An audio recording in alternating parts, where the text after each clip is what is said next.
देख रहे हैं the daily show with Munir Memon. अस्सलाम वालेकुम। आप देख रहे हैं प्रोग्राम मुनीर मेमन के साथ।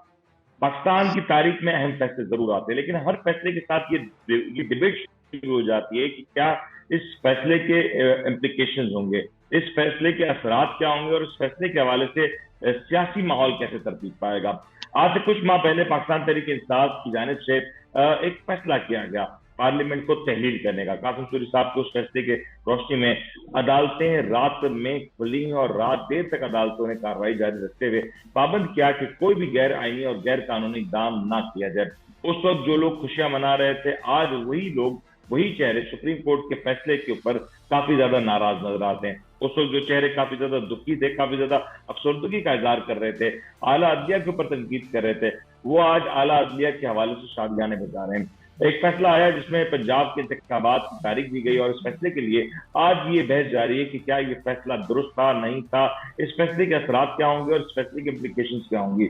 वजीर दाखिला जनाब राना सनाउल्लाह साहब की स्टेटमेंट तो सुने जो उन्होंने उस रोज दी और आज तक वो देते आए, तो उनके स्टेटमेंट सुन के ये तासुर आता है कि शायद वो अदालत के इस फैसले से ज्यादा खुश नहीं है और अदालत के फैसले को शायद काबीना की सतह पे चैलेंज करने का भी इरादा रखते हैं। उन्होंने कहा कि जब अदालत का फैसला ही नहीं तो अदालत तौहीन अदालत कैसी होगी। उन्होंने ये भी कहा कि सुप्रीम कोर्ट का ऑर्डर काबिल अमल नहीं, ऑर्डर का आयन जो कानून के तकाजों पर पूरा नहीं हो सकता। इस तरह के बहुत से बयानात दिए गए पाकिस्तान मुस्लिम लीग नून की खासतौर पर सीनियर लीडरशिप की जानिब से, और इस हवाले से बिलावल भुट्टो जरदारी साहब ने बयान दिए और आज भी पार्लियामेंट में बड़ी अहम तकारीर हुई।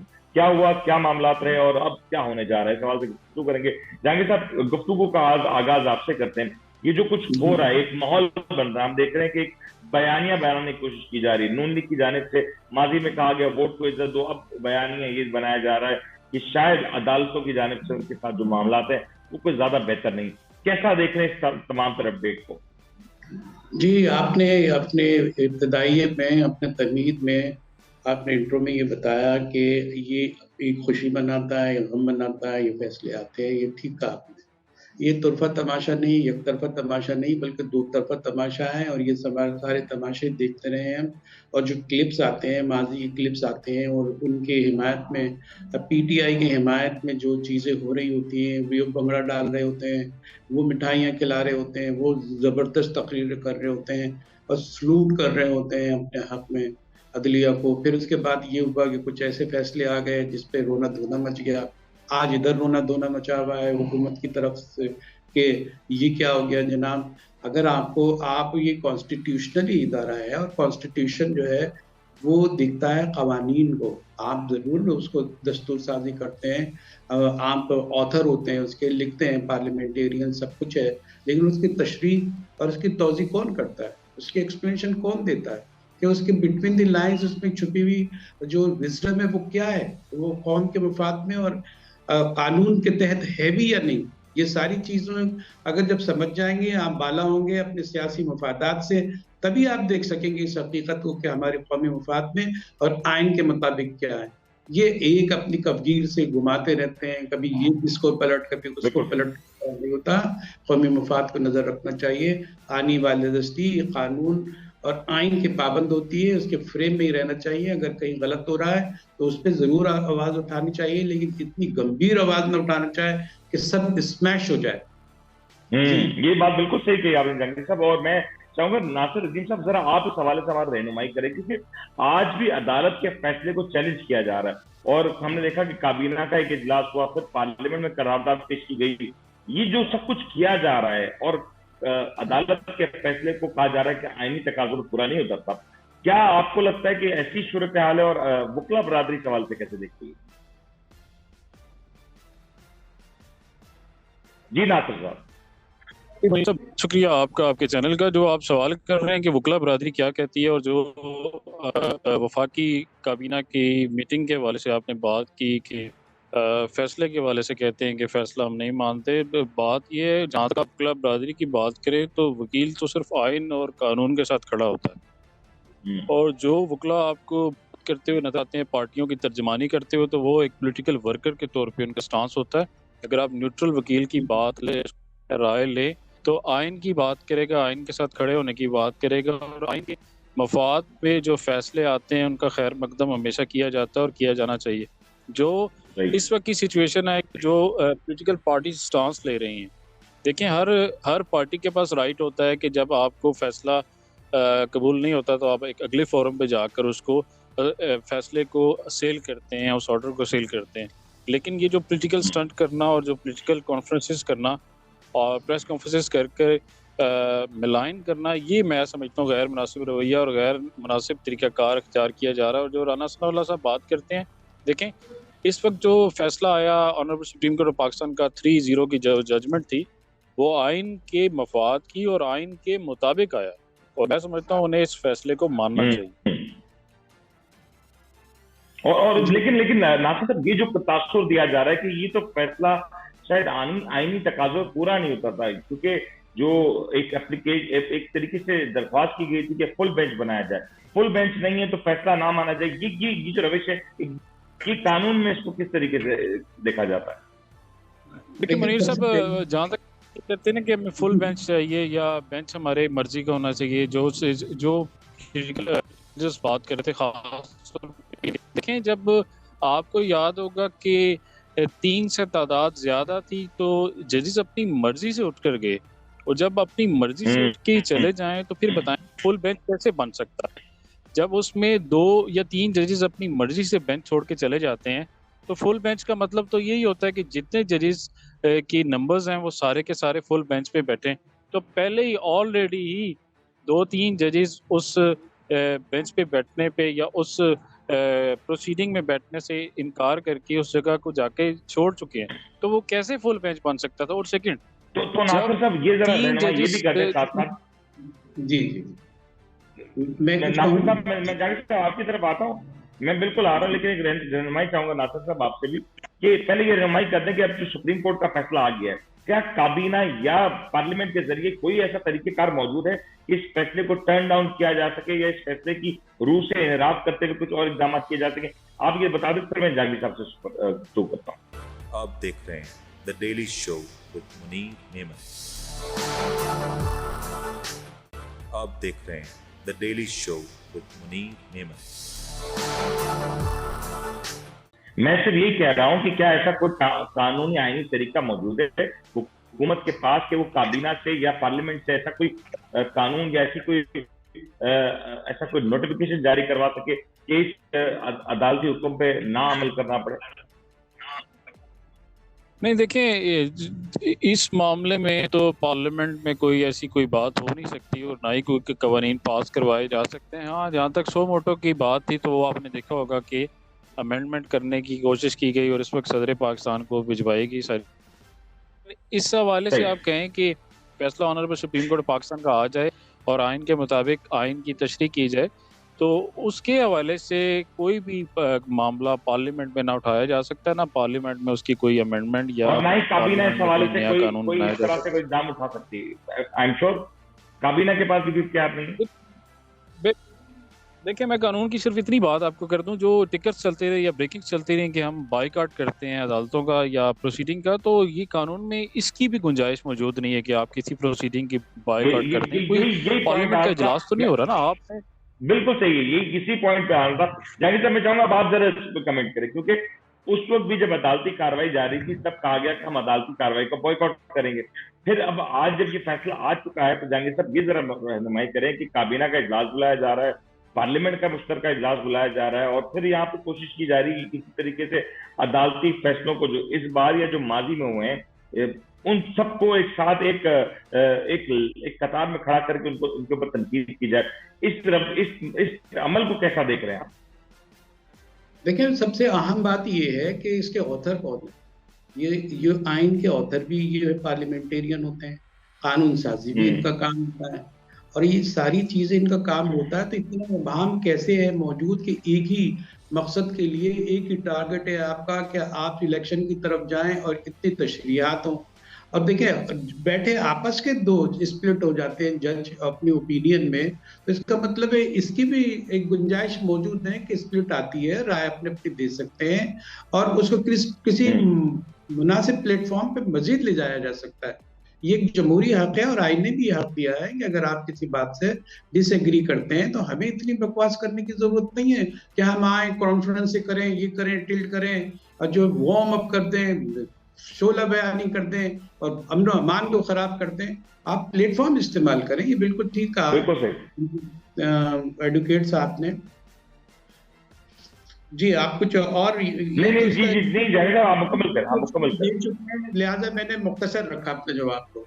नहीं, बिल्कुल सही। लेकिन जाकिर साहब, आप ये बहस जारी है कि आप अदालती फैसले पर तनकीद की जा रही है हुकूमती जाने से, क्योंकि आज हुकूमत को लगता है या पीडीएम की जमातों को लगता है कि फैसला उनकी तवक्कुआत के बरखिलाफ है। लेकिन अगर मैं ये सवाल पूछूं कि ये जो मामला है पंजाब के इलेक्शन के हवाले से, ये सुप्रीम कोर्ट तक गया तो गया क्यों? ये तो एक फितरी अमल होना चाहिए था कि एक आइन में चीज दर्ज है कि 90 दिन में इंतखाबात होने हैं। और जब असम्बलियां तहलील नहीं हुई थी तो हुकूमत की जानिब से बारहा कई बार ये बात को दोहराया गया कि आप पंजाब और पीडीपी की असम्बलियां तोड़े, हम इलेक्शन करवा देंगे। तब आईनी मामला की बात की गई, तब फंड की बात नहीं की गई, तब लॉ एंड ऑर्डर की बात नहीं की गई। इनफैक्ट आज की ताजा तरीन सूरत हाल तो यह है कि आज बहुत से सोशल मीडिया पे, टेलीविजन स्क्रीन के ऊपर ख्वाजा आसिफ साहब की और जनरल परवेज मुशर्रफ साहब की इमरजेंसी की तकरीर को एक साथ जोड़ के दिखाया जा रहा है कि जब वो मामला जिस अंदाज पे उन्होंने बताए थे, आज ख्वाजा आसिफ साहब वही जिसको वो आमिर कहते थे उसी तर्ज का बयान वो दे रहे हैं। जैसे आयरनी कहते हैं ना कि सूरत हाल ये कि जो मज़हका के खेज सूरत हाल। अब आप उसको देखें, आज की खबर है कि अदलिया में एक हिकमत अमली ये हुकूमत बना रही है कि वो अदलिया के मामलात को नई शक्ल दे और वो उसमें तरमीम लाए, कवानीन में लाए। और ये देखें कि जब अभी तौहीन अदालत होती थी ना, अब तौहीन पार्लियामेंट हो। भाई, तौहीन पार्लियामेंट में तो कुर्सियां चलती है, पार्लियामेंट तो कुर्सियां चलती है, मार कुटाई होती है, तमाशे हमने देखे हैं। आप किस पूरी पार्लियामेंट पे आपको पाबंदी लगानी पड़ेगी। यहाँ ऐसी सूरत हाल तो नहीं, यहाँ स्प्लिट है, राय का फर्क मौजूद भी है। जो जजेस गए वो उठ के गए, ये वकील साहब सही कह रहे थे, वो उठ के चले गए तो उनको शामिल क्यों? लेकिन वो एक वर्डिक्ट देके गए, एक जो है वो रिमार्क्स देके गए कि हम उसकी वजह क्या है, उस वर्डिक्ट को शामिल करने की बात की जा रही है कि वो नहीं मौजूद थे, वो अलग थे, लेकिन वो अपना फैसला तो छोड़ के गए ना। जब वो छोड़ के गए, उसको कॉन्फ्लिक्ट किया है तो कॉन्फ्लिक्ट में शामिल होना चाहिए। वहां ये मसला है। ये पॉइंट आ गया। लेकिन आज एक और अहम डेवलपमेंट हुई है। मैं चाहूंगा नासिर साहब से जरा इसके ऊपर पहले बात कर लेते हैं, क्योंकि आज की जो डेवलपमेंट ये हुई है कि केपीके के इलेक्शन के ऊपर कहा जा रहा था कि क्या केपीके के इलेक्शन होंगे या नहीं। नासिर साहब, ये जरा रहनुमाई कीजिएगा, क्या तहरीक इंसाफ की जानिब से गालिबन ये दरख्वास्त दायर कर दी गई है कि केपीके के इलेक्शन भी इसी टाइम फ्रेम में करवाए जाए। आपको क्या लग रहा है कि केपीके के इलेक्शन के हवाले से क्या हो सकता है या मुमकिनात क्या है? अच्छा मुनीर साहब, इस हवाले से भी बड़ी हैरानकुन बात है कि जब पंजाब के लिए पिटीशन फाइल की गई तो उसमें केपी का जिक्र नहीं किया गया। पहले को सक्सेस के हवाले से पिटीशन आई थिंक कर दी। कहने का मकसद ये कि वो जजमेंट तो सेम ही होपफुली आएगी, क्योंकि जैसे पंजाब के लिए अनाउंस हुआ तो आइन जो 90 दिन का कहता है, तो इसी तरह केपी के हवाले से भी आइन 90 दिन का ही कहता है। और अब कुछ दिन बढ़ भी गए हैं, उससे 90 दिन से तो ज्यादा हो गई। जो भी टाइम फ्रेम पंजाब के लिए आया है, होपफुली वही केपी के लिए भी आना है और आना भी चाहिए, क्योंकि आइन में गुंजाइश तो 90 दिन की और 90 दिन के अंदर ही लेकिन ये जो आपने बात की, याद करता हूँ कि अगर इजाजत हो तो जी जाने साहब आप कर दें। एक फर्क ये है कि यहाँ के पार्लियामेंटेरियन के फैसले के मुताबिक हुआ, उस पर उन्होंने खुद भी तोड़ा, लेकिन गवर्नर को जो है एक रिप्रेजेंट करना पड़ता है इलेक्शन कराने के लिए, उन्होंने वो नहीं किया था। इस वजह से वो मुद्दत उस वक्त नहीं काउंट हुई है, लगी है। अब उसके मुताबिक वो कुछ फैसला आएगा तो फिर जो है वो होगी 10-15 दिन का फैसला, फर्क भी हो सकता है, लेकिन वो मर्जर के तौर पर इधर माइनस प्लस करके एक साथ इलेक्शन हो सकते हैं। ये हो सकते हैं। और मैं नासिर साहब, मैं चाहूंगा इसके ऊपर आप भी जरूर कमेंट करें कि ये जो हमने देखा कि 10-12 दिन पंजाब के हवाले से जो हमारे अदालती कार्रवाई और फिर इलेक्शन कमीशन के जो अहकाम की रोशनी में जो जाया हुए, अब केपीके के इलेक्शन के ऊपर भी बात हो रही है। पहले तो ये बताएं कि क्या जब पहली बार जब केपीके के हवाले से इस दरख्वास्त में केपीके का नाम शामिल नहीं किया गया, तो क्या उस सियासी हिकमत अमली थी कि तहरीक इंसाफ देखना चाहती थी कि पंजाब के हवाले से मामला क्या होते हैं, और अगर फेवर में आए तो फिर केपीके के हवाले से एक दरख्वास्त मूव की जाएगी, और अब अगर मूव कर दी गई तो अब क्या होता हो दिखाई देगा? अच्छा मुनीर साहब, इसमें कोई मैं समझता हूँ कि कोई ऐसी बात नहीं थी कि अगर दोनों को इकट्ठे फाइल कर दिया जाता और दोनों का फैसला इकट्ठे ले लिया जाता तो वो मुनासिब था, लेकिन ये सारे के लिए तौर पे पीटीआई इसको देख रही है। अब पाकिस्तान तहरीक इंसाफ क्या गलती करने जा रही है आप ये देखें। जैसे सर ने फरमाया 10 दिन का फ़र्क आ सकता है, 15 दिन का आ सकता है, और वो आना भी चाहिए क्योंकि उसका और इसमें जो टाइम फ्रेम होगा वो थोड़ा डिफरेंट हो सकता है। अगर 10-15 दिन के फ़र्क से केपी का इलेक्शन होता है, 15-20 दिन पहले पंजाब का होता है और उसके बाद जाके वफाक का होता है। देखें कल को खान साहब की, आज भी मैंने एक अखबार में स्टेटमेंट देखी कि खान साहब ने कहा कि कल को नताइज हम तस्लीम करते हैं, नहीं ये कल की बात है। अब बात ये है कि अगर चीफ मिनिस्टर मोहसिन नकवी साहब और प्राइम मिनिस्टर शहबाज शरीफ साहब के होते हुए इलेक्शन पंजाब का होता है और कल को पंजाब के इलेक्शन में पीटीआई कामयाब नहीं होती और पीडीएम की गवर्नमेंट पंजाब में बन जाती है, तो कल को क्या पाकिस्तान तहरीक इंसाफ ये सोचती रहेगी कि शहबाज शरीफ साहब वफाक में बैठे थे इस वजह से हम इलेक्शन लूज कर गए हैं। बेसिकली इस वक्त भी पॉलिटिकली भी वो काफ़ी सारी गलतियां कर रहे हैं और लीगली भी काफ़ी सारी गलतियां कर रहे हैं। मैं एज ए लॉयर अगर देखूं तो मुझे नहीं समझ आती कि केपी के और पंजाब का इकट्ठे इन्होंने केस क्यों नहीं फाइल किया और इकट्ठे केस फाइल करने में उनको क्या प्रॉब्लम आ रही थी या क्या वजूहत थी। तो मैं समझता हूँ ये इन्होंने टेक्निकली गलती की है। इन्हें चाहिए था कि ये दोनों सूबों के इकट्ठे फाइल कर।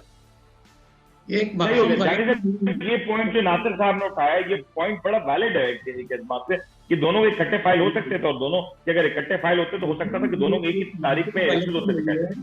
मासूम गलती नहीं है ये कि ये जानबूझ के एक इसके पीछे एक मफाद होता है, सियासी मफाद होता है कि वहाँ जो है उनकी डोमिनेशन है, उनका कब्जा बड़ा मजबूत है और पॉपुलैरिटी तो इधर की है, लेकिन वहाँ उनकी हुकूमत बड़ी सॉलिड रही है। उसमें परवेज इलाही ग्रास रूट पे तंजीमी मामला के पीछे में कुछ बेहतर तरीके से जो है पता कुछ ही ठहर के खेलना चाहते हैं कि किस वक्त खेला जाए, मुमकिन है कि नई तब्दीली आ जाए। एक बात अगर कोर्ट की कोई जो है ना क्लैरिटी नहीं थी उस वक्त के लिए, इन्होंने ये रखा था और उन्होंने दाखिल नहीं किया, लिहाजा उसके साथ पिटीशन आई नहीं और ये हो गया कि उन पर फैसला आ गया, उनका जो है अभी हंगामा है। नासिर साहब आप कुछ ऐड करने लगे थे? जी नासिर साहब। जी मैं मुनीर साहब इसमें ये कहना चाह रहा हूँ कि अक्सर क्रिमिनल मुकदमे में देखने में आता है कि जब जमानत लगाई जाती है तो मुलजमान ज़्यादा होते हैं, तो एक एक करके जमानत लगाई जाती है। एक मुलजम की पहले लगा दी जाती है, जब उसकी बेल हो जाती है तो दूसरे। लेकिन कॉन्स्टिट्यूशनल पिटीशंस में ऐसे नहीं होता सर। कॉन्स्टिट्यूशनल पिटीशंस में जब मफादात पूरे पाकिस्तान के हों तो फिर मैं ये नहीं कह रहा कि ऐसा होना चाहिए, ये मैं इससे ये नहीं कह रहा मैं नहीं होना चाहिए, लेकिन मैं कह रहा हूँ कि यहाँ इस तरह के अर्ज कर रहा हूँ। जी सर, मैं इस पे ऐड ये करना चाह रहा हूँ कि अब इनसे ये गलती हुई है कि अगर प्राइम मिनिस्टर शहबाज शरीफ के होते, मोहसिन नकवी के होते हुए पंजाब में पीडीएम की गवर्नमेंट बन जाती है और पीडीएम की गवर्नमेंट बनने के फौरन बाद केपी के इलेक्शन 15-20 दिन डिले से होते हैं, तो क्या केपी का इलेक्शन भी कल को शुरू कर देंगे कि मेरा खतरे में पड़ गया, पंजाब मेरे हाथ से चला गया? बेसिकली लीगली गलतियां करते करते ये सियासी गलतियां भी कर रहे हैं। दोनों को रिलेट करें तो इनके लिए ये मुनासिब नहीं है। बेसिकली इनकी टीम इनको ये गाइड नहीं कर रही कि जो स्टेप ये ले रहे होते हैं इन्होंने ठीक है। अच्छा ये बड़ा अहम मसला है और यकीन तौर पे जहांगीर साहब अगर आप इससे ऐड करना चाहें क्योंकि मैंने एक अगले टॉपिक के ऊपर बढ़ना मैं चाहूंगा, इसके ऊपर आप फाइनल कमेंट करते हैं जरा। जी मैंने कतई कलामी की है, वकील साहब से आप मजीद उस पर ले, मैं तो बात नहीं बताइए। ये पॉइंट आ गया और मेरे ख्याल से ये काफी कंक्लूसिव है कि अगर पंजाब में, उसके हम इस बात तहरीक इंसाफ खुद कह चुकी है कि जो केयर टेकर वजीर आला है पंजाब मोहसिन नकवी साहब, उनके हवाले से उनके काफी सारे तहफ़्फ़ुज़ात हैं और बरमला तहरीक इंसाफ के सदर इमरान खान साहब इस हवाले से कह भी चुके हैं कि अगर नताइज के हवाले से जो बात है वो बाद में की जाएगी, लेकिन इस बात के लिए कल भी खान साहब ने यौम तशक्कुर में अपने कारकुनों से और अपने वोटर सपोर्टर से जो बयान किया जो गुफ्तगू की उसमें यही कहा गया कि जरूरी है कि इलेक्शन हो, और अगर इलेक्शन वक्त पे ना हुए तो अवाम को तैयार रहने का भी कहा गया। लेकिन एक सवाल फिर यहाँ पे आता है, एक बहस की जा रही है कि क्या काबीना इसमें आके कोई किरदार अदा कर सकती है या नहीं। क्या आज, जैसे हमने माजी में देखा कि यूसुफ रजा गिलानी साहब को कुर्बानी दी गई और उस वक्त जरदारी साहब ने अपने काफी सारे मामला को शेयर किया, क्या अब ये हो सकता है कि मरियम नवाज साहिबा अपने चाचा यानी कि मौजूदा वजीर आजम की कुर्बानी दें और काबीना की तरफ से या वजीर आजम की तरफ से एक ऐसा स्टेटमेंट आ जाए जिसके भाई इलेक्शन कुछ अरसे मुलतवी हो जाए, चाहे एक कुर्बानी ही क्यों ना देनी पड़े। जहांगीर साहब, आपको लगता है इस तरह का कुछ मामला हो सकता है? देखिए, तहरीक इंसाफ ने, उनके लीडर ने जो वक्त था उसमें बेड़ा गर्क कर दिया माहौल का, सियासी माहौल का। इतनी गर्मा गर्मी, इतनी भूलेबाजी की जबान से और अपने रवैयों से, और इससे बड़ी तबाही ये लोग फैला रहे हैं। ये जो नई हुकूमत है, ये हमारी जो पुलिंग हुकूमत है, पीटीएम की हुकूमत है। हाँ, पीटीएम की हुकूमत है। अब आप ये देखें, आप इनकी गुफ्तगू तो सुने, ये जो बहुत मुअत्तर थे, बड़े मुहज़्ज़ब, बड़े धीमे लहजे के, आज उनकी तकरीर तो सुने, सनाउल्लाह की डायरेक्ट हिट कर रहे हैं, वोट साहब स्मैश। बल्कि अभी आज की लेटेस्ट तकारीर है पार्लियामेंट में, शाजिया मरी साहिबा पीपल्स पार्टी के सीनियर रहनुमा, उन्होंने जो तकारीर की हैं और जो सुप्रीम कोर्ट के फैसलों के ऊपर उन्होंने लफ्ज़ की, वो भी बड़ी एक ऑन रिकॉर्ड है। ये बिल्कुल ठीक है, यही बात है। ये तो सारा तमाशा नजर आ रहा है ना, इसी वजह से हमें ये लगता है कि लोगों को इलेक्शन से ज्यादा दिलचस्पी कुर्सी से है। वो कुर्सी में जंप मार के पहुंच जाए, वो कोई जो एक खिलाई मखलूक उनको ले आए, कोई बैसाखी उनको मिल जाए, बस कुर्सी मिल जाए। एक तरीक़ेकार होता है, कायन होता है, कॉन्स्टिट्यूशनली जद्दोजहद करनी चाहिए। और उसके अंदर आपके पास, अगर आप समझते हैं कि कॉन्स्टिट्यूशनली आप हक पर हैं, तो आप फौरन इस्तेमाल करें। आप इस तरह की गुफ्तगू करके और ये स्टेप्स लेकर आप क्या कौम को दे रहे हैं? हमारी हालत क्या है?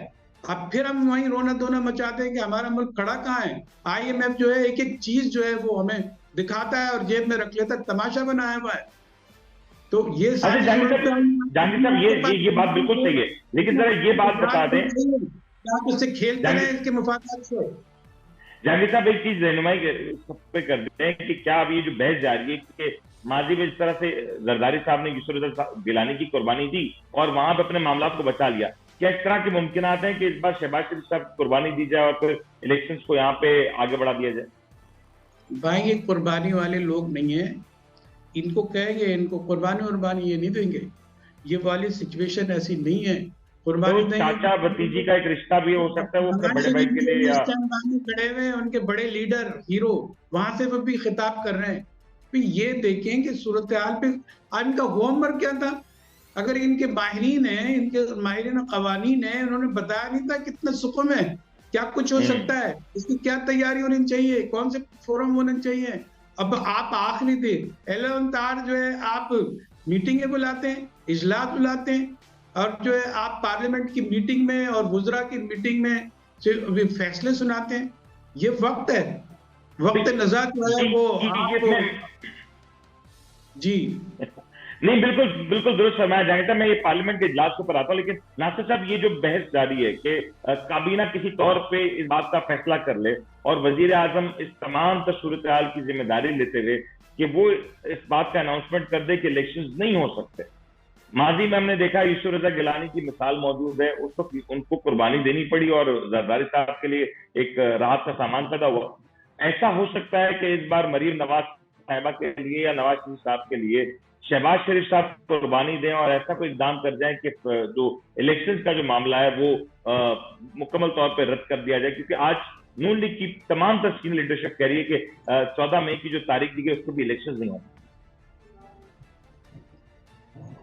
मुनीर साहब, जहाँ तक बॉडी लैंग्वेज देखी जाए PTM की या मुस्लिम लीग नून की, तो उनके मुताबिक तो जो उनकी स्टेटमेंट्स हैं या जो उनका तरीकाकार या रवैया नज़र आता है, तो इलेक्शंस तो वो करवाने के मूड में नहीं है। और इलेक्शन कमीशन भी उनके साथ बाकायदा कोऑर्डिनेशन में है और इलेक्शन कमीशन ने अनाउंस तो कर दिया, लेकिन अब इलेक्शन होते हैं कि नहीं ये तो वक्त बताएगा। लेकिन आप जहाँ तक बात करें कि शहबाज शरीफ साहब की नाअहली की बात कर रहे हैं, तो साबिक वज़ीर आज़म पे भी आपको अंदाज़ा होगा अदर साथ ऐसा तो जहाँ तक मरीम नवाज साहबा की आपने बात की कि होता है, नाश्ता वक्त क्या आपकी आवाज तो नहीं आ रही नाश्ता स्ट्रेटजी वक्त। की, और फिर सियासत में कोई ना रिश्तेदार होता है और ना कोई दोस्त होता है। सियासत में तो लाशों से गुजर के ऊपर आया जाता है, और यही अज़ल से जब से पाकिस्तान वजूद में आया तो इसी तरह देखते हम आ रहे हैं। और जहाँ तक बात मीडिया पे भी कल से हाईलाइट हो रही है कि मरीम नवाज साहबा चाहती हैं कि उनके चचा नॉकआउट हो जाएं और कल को वो जगह संभाल लें, तो जब तक चचा नॉकआउट नहीं होंगे तो जगह उनकी बनती भी वैसे भी नहीं है। तो और अगर शहबाज शरीफ साहब इसी तरह स्टैंड लिए रहे और अभी भी कोई 2:30 बजे 3 बजे के करीब 3:30 के करीब आज Islamabad district court lawyers complex के हवाले से भी शहबाज शरीफ साहब यहाँ पे आ रहे हैं, तो यहाँ पे भी खिताब फरमाएंगे, तो वो खिताब भी देखने वाला होगा कि उसमें क्या बॉडी लैंग्वेज होगी, क्योंकि वो खिताब प्योरली वकला के साथ फरमाने वाले हैं। और शाम को उसका रिबटल क्या प्रेस कॉन्फ्रेंसेस आती हैं, तो ये अभी 3:30-4 बजे कुछ बॉडी लैंग्वेज मज़ीद क्लियर हो जाएगी। लेकिन अगर शहबाज शरीफ साहब इस हवाले से स्टैंड लेते हैं तो ज़ाहिर बात है कॉन्टेम्प्ट ऑफ कोर्ट का उन्हें सामना भी करना पड़ सकता है, और कल को नयली की जानिब भी जा सकते हैं और नायल हो भी सकते हैं, और अगर इलेक्शन नहीं करवाते तो नयली के चांसेस 100% कन्फर्म हो जाएंगे। ये बड़ी अहम बात है। लेकिन जहांगीर साहब, मैं चाहूंगा इसके ऊपर आप जो बताइए, वजाहत दीजिएगा कि शहबाज शरीफ साहब की जो पर्सनैलिटी है, आमतौर हम देखते हैं कि शहबाज शरीफ साहब बड़े मोहतात अंदाज में बात भी करते हैं, तो मोहतात होकर करते हैं और कोशिश करते हैं कि कोई नाराज ना हो जाए। शहबाज शरीफ साहब की पर्सनैलिटी को देखते हुए लगता है कि वो इतनी बड़ी कुर्बानी देंगे at this stage of his career? देखिए, मैं दोबारा रिपीट कर दूं, कुर्बानी एक जज्बे का नाम है, और वो कुछ जो है गिवन एंड पर होता है, उसको देना पड़ता है। ये देने का वाली हालत में मेंटली कुछ है नहीं, न ये देना चाहते हैं, वो देना चाहते हैं, ये सब कुछ लेना चाह रहे हैं, इक़्तिदार लेना चाह रहे हैं, अपनी हिमायत लेना चाह रहे हैं। इलेक्शन कमीशन भी कॉन्स्टिट्यूशनल अथॉरिटी इदारा है, उसने जो है सरेंडर कर दिया सुप्रीम कोर्ट के ऑर्डर के साथ, अनाउंस कर दिया, बाकायदा तमाम तैयारियों का अनाउंसमेंट कर दिया। इलेक्शन होंगे, जो एक सबसे बड़ी रुकावट थी कि इलेक्शन कमीशन बराबर की अथॉरिटी है और जो है वो सुप्रीम कोर्ट के बराबर उसका दर्जा है, जुडिशल कमीशन में ही उसके फैसले हो सकते हैं। अब वो तो तैयार हो गया है, लेकिन अब क्या दलाइल है कि कौन सा प्लेटफॉर्म इस्तेमाल करेंगे? आपने बहुत सारा इलेक्शन कमीशन के पीछे खड़े होकर बहुत सारी बातें की हैं, ये तो अब खुल के सामने आ रही है ना। इनके पास इंतशार फैलाने के लिए दोनों के पास कोई, अभी उनके पास भी ऐसा होमवर्क कॉन्क्रीट नहीं लगता, सॉलिड काम नहीं लगता, और ना इनके पास लगता है। ये अभी इस लम्हे क्या कर सकते हैं इलेक्शन फाइनल कमेंट दे दें। अब मैं दोनों के पर्सपेक्टिव से, और फिर आ जाएंगे, फिर हमारी मुसीबत आएगी। लेकिन लोग ना इतने पुख्ताकार हैं और ना ही ये इतने जीरक हैं कि हमारे लिए कौमी मुफाद के फैसले कर सकें। जावेद साहब, फाइनल कमेंट दे दें दोनों के पर्सपेक्टिव से। पीडीएम के पास अब क्या ऑप्शंस हैं? क्या पीडीएम के पास स्ट्रॉन्ग बयानियां हैं कि वो इलेक्शंस में ले जाए और इलेक्शंस में कोई कामयाबी हासिल कर सके, या तहरीक इंसाफ के पास अब क्या ऑप्शंस हैं? दोनों के क्विकली 1 मिनट के अंदर जवाब दे दें, ऑप्शंस दोनों के पास क्या रहेगा? देखिए, पीडीएम के पास ऑप्शन ये है कि वो मुख्तलिफ फोरम में जाएं और वो लड़े, और कंफ्यूजन भी उससे पैदा होगी। इससे एक इम्कान ये जाहिर हो रहा है कि 8 अक्टूबर का जो हदफ है उसमें उसको हासिल करने में कामयाबी हो सकती है। ये उनके पास ऑप्शन है, उसको इस्तेमाल करते रहेंगे। इसकी अपील उसमें, इसकी अपील उसमें, एक गड्ढा खोद के उसकी मिट्टी उसमें डाल के, उसकी मिट्टी उसमें डाल के ये वक्त ज़ाया हो रहा होगा। दूसरी तरफ इनके पास ऑप्शन ये है कि जनाब ये मौका है, सिर्फ पॉपुलैरिटी नहीं होती कि भाई आपके पास पॉपुलैरिटी है, आपके पास पॉपुलेशन है, एक बड़ा हिस्सा है, आपको जो है अक्सरियत के लोगों की हिमायत हासिल है, आप कूद जाए आतिश नमरूद में, ऐसा नहीं होगा। ये आपका ईमान और यकीन भी देखेंगे आपके पास होमवर्क क्या है, आपकी माजी में किया क्या है, अभी तो लोगों को होश आएगा। अभी तो पेट सोच रहा है, पेट तकलीफ में, भूख में, अभी इतना आसान नहीं है इमरान खान की कामयाबी हासिल करना। एक कामयाबी के बाद राहें और भी बड़ी मुश्किल है। बयानी कामयाब हो रहे हैं, बयानी कामयाब हो रहे हैं, मंसूबे भी कामयाब हो रहे हैं। करने के लिए किसी ने कोई हल नहीं दिया, सब मफरूजों पे बात कर रहे हैं। हाइपोथेटिकल बात से कोई बात आती है, एक इज्तिमाई दानिश होती है, उसका इस्तेमाल होता है। ये एक साथ बैठने के लिए तैयार नहीं है। ये बड़ी आपने अहम बात की कि आगे के लिए इलेक्शन तो ठीक एक मरहला है, लेकिन इलेक्शन के बाद असल कहानी शुरू हुई, उसकी क्या तैयारी? एक एक्सक्यूज में आप फिर कहते हैं कि हमारी तैयारी नहीं थी। मुनीर साहब, हम तो अभी इसी बहस में लपटे रहे। हमने तो इख्तिदार से महरूम किया गया, हमारी तैयारी नहीं थी। मजीद बिल्कुल 5 सही। साल में तो हम शायद कुछ कर सके। ये इमरान खान का इंस्टास हो सकता है। यही है। आपका पॉइंट आ गया, बिल्कुल सही पॉइंट है। ना सिर्फ फाइनल कंप्यूटिंग दिमाग दोनों मुनीर साहब, आप बयानिया की बात कर रहे हैं, तो बयानिया ऑपोजिशन तो बना सकती होती है, हमेशा हुकूमत परफॉर्म करके बयानिया बनाती है, हुकूमत की परफॉर्मेंस देखी जाती है। और अगर पीडीएम सरवाइव करना चाहती है नेक्स्ट इलेक्शन में, जनरल इलेक्शन में, तो हुकूमत को जरूरत है एशिया से लेकर पेट्रोल वकील साहब मेरी बात सुन ले। मुख्तलिफ चीजों को sorry to cut your talk. एक आदमी सिर्फ बयानिया पे चले और एक जो है हकीकत पे मंसूबे बनाए। जिम्मेदार हैं, ये इख्तिदार से आए हैं, ये सियासतदान हैं, इनके पास भी कॉन्क्रीट सॉलिड चीज होनी चाहिए जो कौम के सामने रख सकें। दोनों के पास होनी चाहिए, दोनों के पास एक परफॉर्मेंस भी होनी चाहिए और बयानिया भी होना चाहिए। खिलाफ जहांगीर साहब मुझे कंक्लूड करने दें नासिर साहब के साथ, एक मिनट। जी नासिर साहब कंक्लूड कर दें। सर, मैं अर्ज कर रहा हूँ कि मैं किसी पॉलिटिकल पार्टी का कह लें पॉलिटिकल पार्टी के साथ मेरा ताल्लुक नहीं है, मैं लॉयर बात कर रहा हूँ। आपने कहा कि इस वक्त पीडीएम को क्या करना चाहिए, पीडीएम की परफॉर्मेंस देखी जाएगी। हाँ, जहाँ तक आप खान साहब की बात करते हैं, तो खान साहब ने 4 साल पहले परफॉर्मेंस देखी जाए। 3.5 साल पहले 4 साल में खान साहब ने 0% परफॉर्मेंस दी है। खान साहब की भी परफॉर्मेंस का सवाल जरूर होगा, लेकिन खान साहब की खराब परफॉर्मेंस को पीडीएम ने अपने गले लेकर अब 1 साल की जो हुकूमत की है वो जो सारा अपने गले ले लिया। अब पीडीएम को ये करना पड़ेगा कि जरूरत एशिया से लेकर पेट्रोल सब सस्ता करें ताकि आवाम में जा सकें। और एक कंपैरिजन नासिर आपका पॉइंट अगर एक कंपैरिजन ये भी ड्रॉ होता है कि ठीक है कि तहरीक इंसाफ की परफॉर्मेंस बेहतर नहीं थी, लेकिन तहरीक इंसाफ को इस मौजूदा हुकूमत ने बीच रास्ते में से उतारा, ये कह के कि हम बेहतर कर देंगे, ये कह के कि हम इलेक्शन करा देंगे, ये कह के हम महंगाई कम कर देंगे। लेकिन जो सूरत हाल इस हुकूमत के जाने से पहले थी, आज सूरत हाल उससे कई ज्यादा खराब है। इसहाक डार साहब को लाई हुकूमत, लेकिन बयानिया बदला, लेकिन सूरत हाल ना बदली। पेट्रोल की कीमतों में बड़ा इजाफा हुआ, डॉलर की कीमतों में बड़ा इजाफा हुआ।